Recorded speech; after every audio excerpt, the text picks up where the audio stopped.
You had God, a I bad hated her. Longhorns experience We on a did survival trip. We were real hungry. We'd done the survival trip, been in the woods for a week, and it was over. And it's like now it's time to break. We didn't our bring fast, food. kinda. Yeah, it was so it was time to break our fast essentially after a week. And we go to my house, we shower up, and we go into this Longhorns, and we're getting very poor service. And it was like, come on, it's just real slow service. Like she wasn't waiting on us, and I was getting super impatient, and I was talking about making a scene. I was going to make a scene. We It sounds spent like a it week went in the beyond. woods. And instead of bringing food, we bought fishing rods and rifles, dramatically overestimating our ability to hunt and gather. It basically starved. Yeah. Wow. How much food did you hunt or gather? None. I caught 2 crawfish. I was the only one that ate them. And they were like insects, basically. And the gathering most successful part, I think Kyle met a person in the wood giving away cookies. That's not gathering. That This isn't He gathering. was indigenous That's to the charity. area. It's important that I tell this story because what happened was I was out hunting. I was literally trying to kill us a squirrel with a fucking, as George Costanza calls them, with a 22, and because I'd scouted this location for weeks prior that we were going to be camping in, and there were so many squirrels. I was thinking like, oh, y'all are in trouble in a couple of weeks. I've never eaten squirrel, but I've been watching YouTube videos on how to prepare them and skin them and stuff. And they just all disappeared as soon as we moved into the neighborhood. There were no squirrels. And so what I would do is I'd walk out of our place, I'd get in my truck, and I'd drive down the road thinking maybe our like activity is running the squirrels off. I'd park, I'd get out, and I'd sit in the woods with my rifle for a couple hours every morning and see nothing. One morning I run into another truck and you're like, hey, because there's nobody out here. We're in Mount Currahee where they did like the 5 miles up, 5 miles down and Band of Brothers. Yeah, we're Ross runs them. Yep. And this guy's like, hey, he said he owned a store and that they took the stale cookies and muffins and gave them to campers and asked if I wanted any, and sort of like holds up multiple boxes of M&M cookies and like mini muffins, I think. And I was like, yes, I would love that. And I don't think I ate any. I think I showed up back with them and I was like, what should we do with this? I technically gathered it. It's just shocking. This is up there with Flat Earth as far as believability for me. Like that there was a muffin man. I actually got in the car and I drove to the other end of this place and hunted there for maybe an hour. And along the way, I actually ran into some guy in a pickup truck who was giving away cookies and muffins. And I'm glad Patrick saw him at some point because I don't think anyone would have believed me. But they're saying that that's surviving since I got it out here, so that counts as food. So got some muffins today. Made that happen. Pretty proud of myself. Dude, none of us believed him, but there's more. Kyle's like, yeah, there was just a guy in the woods giving away boxes of cookies. Oh, funny thing, huh? And we're all like, no way. You're like destroying the integrity of this thing. And the cameraman guy goes, I saw him too. I met him. I turned down the cookies. It's like, of course you did, you fucking dick. You're the one who has food. The cameraman was the only one not participating in the real survival aspect of it. Yeah. He was producing the thing. You go from ruining the spirit of it to being like, what? You bitch! You had the opportunity to have bran muffins and you didn't take it. So thankful. I was so thankful that he too had seen the Muffin Man, because the Muffin Man was the Muffin Man. It was such a make-believe thing to tell people, and like I think that's how people feel. Like, I don't believe in aliens, but and UFO spottings, I think they're generally seeing like weather phenomenon. I don't believe in like, muffin men. What I'm saying is, like, if you saw a craft with your own, well, not you because you're fucking blind. If Woody saw an aircraft, let's say he's up there, he's flying, and he's like, fuck, there's no way that was anything but extraterrestrials. That's it. That there's nothing. I was 80 feet from it. He's gonna have a hard time coming back down and explaining that to us in a way where we're not like, come on, what's the punchline though? What's the bit? Like, are you selling like what is this? Yeah, like, why are you lying that to happened us? to me twice. A week or whatever. Was that done as a PKA project? Yeah. So how did the content do? Good. At the time. So we've done two of them, and they were both failures. Okay. The first one, it was when it was myself, Woody, and Wings, that obese man who is supposedly going to do battle We're familiar. in London. And Wings backed out at the last minute, the day of. after having built it up for months. And then I drank river water while trying to retrieve a turtle I shot in a river and got severely poisoned by it on day 1. And I cast mine, I don't know, maybe 10 times so far.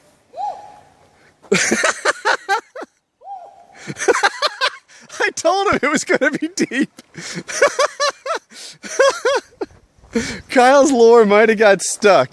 So I was vomiting all night, and we were about to get sort of stuck on an island of land by a storm that was going to make a river rise. So we made the decision to just quit, which was my fault. I was just ill, couldn't do it. And then the second time, me, Woody, and our friend Chiz went with a cameraman to the Mount Currahee, to that like wilderness area back there, and basically tried to survive with essentially nothing. I mean, we had like hammocks and guns, and we just starved for a week in the hot Georgia. I tried to tell these guys, but I let them talk me out of it. I was like, we should do it in like November when it's chilly, and because we can like build a fire and we can like, you know, we warm up, but there's no getting rid of that Georgia swampy wet heat. And they're like, no, October is brisk. And I forgot that I was talking to a guy from Missouri and a guy from New Jersey, and no, it wasn't you. Chiz is from fucking California. He's got no idea. Yeah. So like, it just kind of, there were so many things being like planned that just like, I didn't think about it anymore. And so we just sweated our balls off for a week, and, you know, bathing in a creek. Woody bathed in there was a beaver dam, and like right after it's where the beavers like shit and like play in their pool. And I'm like, I'm gonna go take a bath, you know, and I'm in this quick running water upstream, but it's only this deep. So I have to do sort of like a prayer. I get on my knees in it and like throw it over myself, like anointing myself to get wet. And Woody's like, why don't you just get in that little pond down there? Just full of shit. And I looked, and because he's been trudging around in it, it's about waist deep. It's just like thick with brown silt. And I'm like, that is feces. that is shit that you were waiting in. I'm no scientist, but yeah. And he's like, that's what the soap's for. You forget not everybody grows up in the woods. 99.9% of bacteria, Kyle. And it was just an atrocious experience. I would do something like that again. I at the time, we were so hyped on survival shows. That was like the thing on cable TV. There were so many different ones, and everybody was like, "Oh, I'd be good because I'd have this skill and that skill." And I think we all hyped ourselves up like that a couple times. And I mean, I grew up hunting and stuff. Like, I was shocked there were no wildlife. It was like God was like, "Run away. Yeah, it'll suck for them. It'll be funny." It's not like your week. Yeah. We camped next to that beaver shit pile. But like that was part of a creek system that I had scouted out, and I had looked in it, and I had seen a big catfish in this creek, like this big. And I was thinking like, oh my God, if he lives in this creek, there's an ecosystem that he's part of that's full of medium, small, and large things like that. That's food. That says lots of food here. Never saw a fish. Woody got those 2 crawfish, and he was like, should we split them into like thirds? And we're just like, how about you eat 2 crawfish and we'll watch? How about you enjoy your crawdad bounty? And we'll sit here jealous. Like, does everyone know? Because I know we have a bunch of European listeners. Like, do you know what a crawdad is? Do they know what a crawdad is? It is the teeniest little crustacean you can imagine. That is a clip from the trip. What is that duck doing? That's a chicken that's still living. It's about to be tortured to death. So my father owns a poultry farm, and so I thought, as part of his thing, as a backup plan in case we did not find any wild game, I'd bring Henrietta along, and she would be like something we could eat at some point. However, she quickly became like a mascot. Like we found that she was a domesticated animal, essentially. So she would stay with the group very close. She would never like leave our campsite, and she would clear it of pests. She was eating all the bugs that were around. She was just always around, pecking up, chasing mosquitoes, and you could pet the chicken, and we were all friendly with it. But Woody was set on killing that chicken. I've never seen a chicken that's this social, and it's not all chickens. Like, I feel like this is a special chicken. I really do. She came over there and like drank out of my little water thing and like lets me pet her, and I don't know, cool chicken. She'll stand on Chiz's feet and he'll like lift her up in the air and pet her and stuff. So Yeah, chicken's badass. It's a shame she has to go, but there's really no other Where's option. the machete? And we all just sort of like allowed it to happen.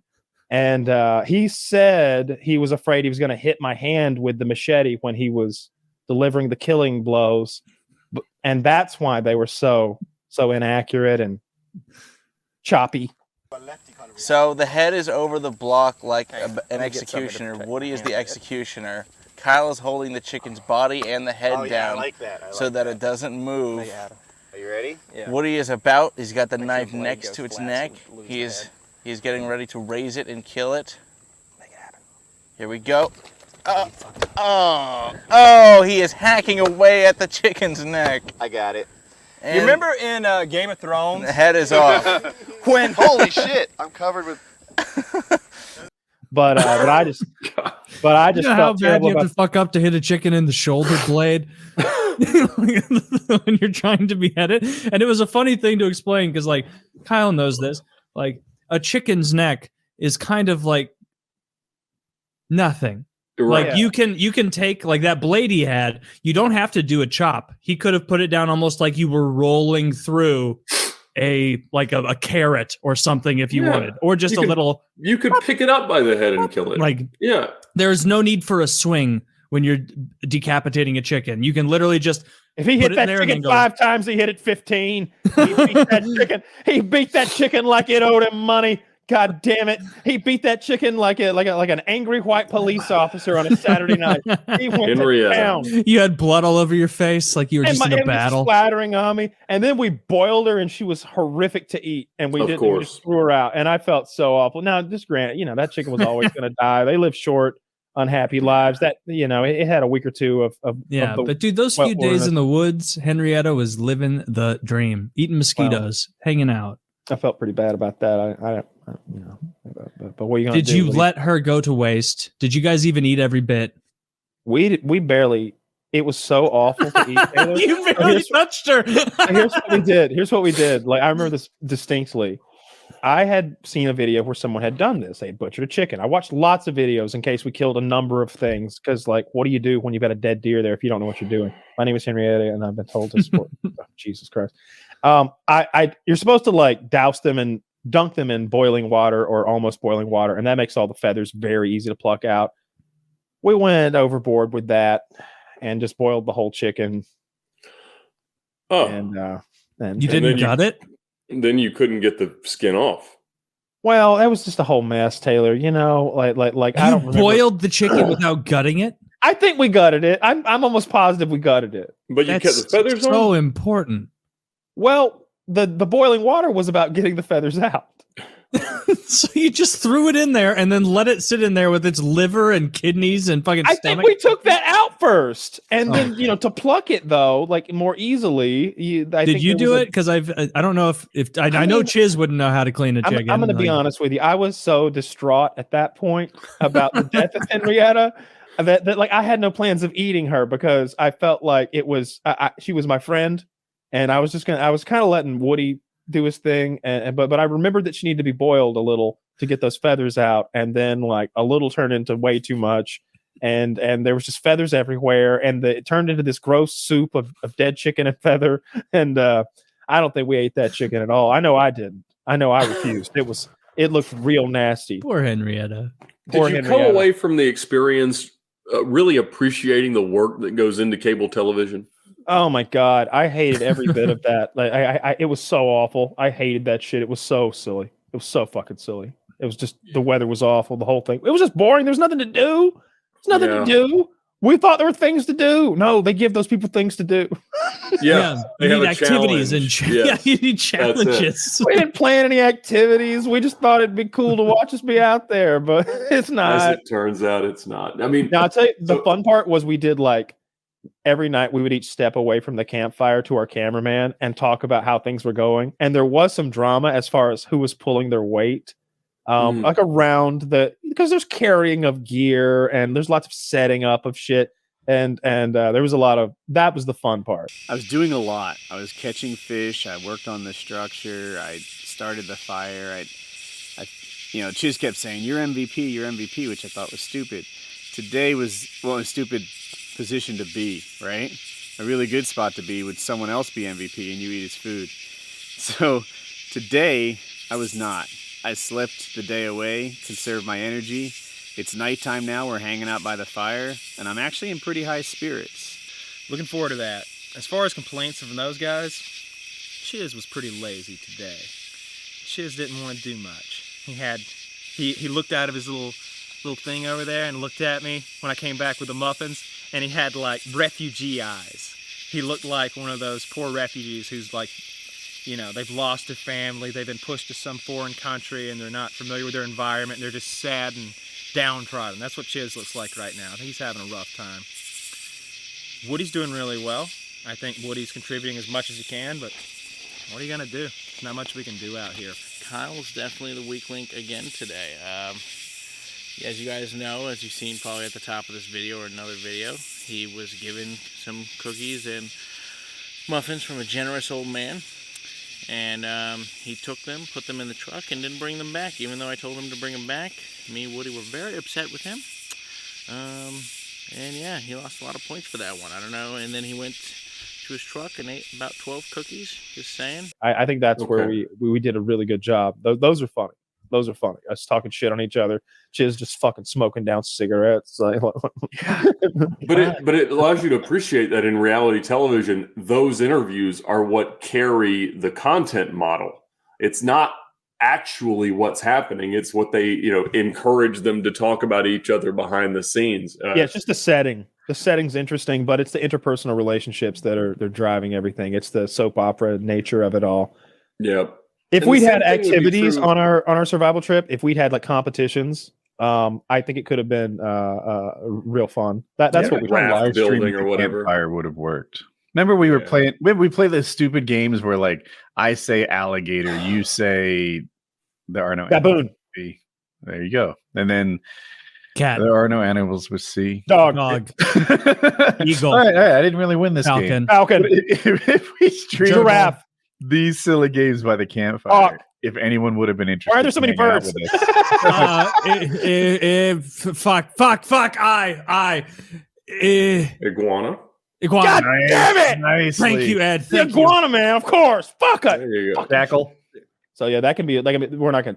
That was fun. We played that. I start doing well. The game's over. I see. All right, we don't want Woody pulling ahead or anything. Let's stop it now. Tally up the score. I think the clear winner emerged there in those 5 seconds where I rattled off 3.